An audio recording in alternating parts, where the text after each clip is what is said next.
Hindi pwede yan, ha? Dapat tayo dito ay tunay, tapat, at totoo. Hindi pwede ang kunwari-kunwari na yan. Hindi na tayo naglalaro. Hindi ka na bata, ha? Gagalit.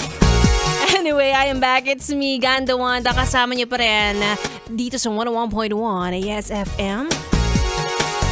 Sa panahon ngayon, sige, pagpalagay na natin yung kantang kunwari sa mga kababaihan ay bakit di totohanin? Diba? Bakit di na lang? Kanta na naman siya.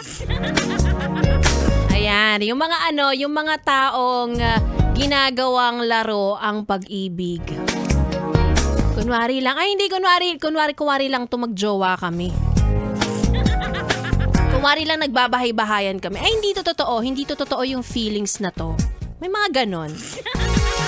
Hindi ko alam kung nasa sa generation yan. O yan ba ang nauuso ngayon? Tapos nagtataka kayo bakit hindi kayo nakakahanap ng tunay na magmamahal sa inyo. Sabi ni Joshua, ay yung umbok ng tiyan, di totoo. Diba? Kung ikaw, yes, pre na nakikinig. Totoo ang nararamdaman mo. Ang hirap, no? Kasi kapag genuine ka, hindi mo alam kung genuine din siya. Diba? Kaya kung ako sa inyo, kapag nararamdaman nyo naglalaro, maglaro na lang din kayo. Ganon. Ano na tayo?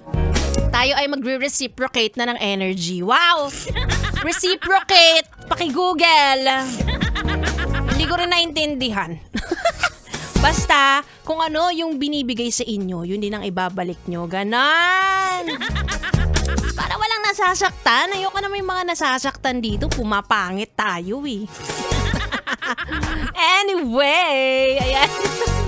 May nagyayaya na sa akin kumain dito. Si Boyet. Taga-kabila to, pero niyayaya akong kumain. Hindi siya loyal sa kabila. Anyway, gusto ko lang batiin ang Grab driver na si Sir Randy Rojas. Wow naman. Gusto ko po yung pangalan nyo, parang tagapagmana ng lupain. Ingat-ingat po sa biyahe. Pakiingatan po ang inyong sakay. Anyway, sa aking pagbabalik, makakasama ko na ang Bibi nyo on air. Bibi ko naman off air. B-Boy, Bibo. Tuloy-tuloy ang ating tugtugan. Dito lang sa stasyong number 1. Sa kalokohan, 101.1. Yes, FM. 101.1. Yes, FM.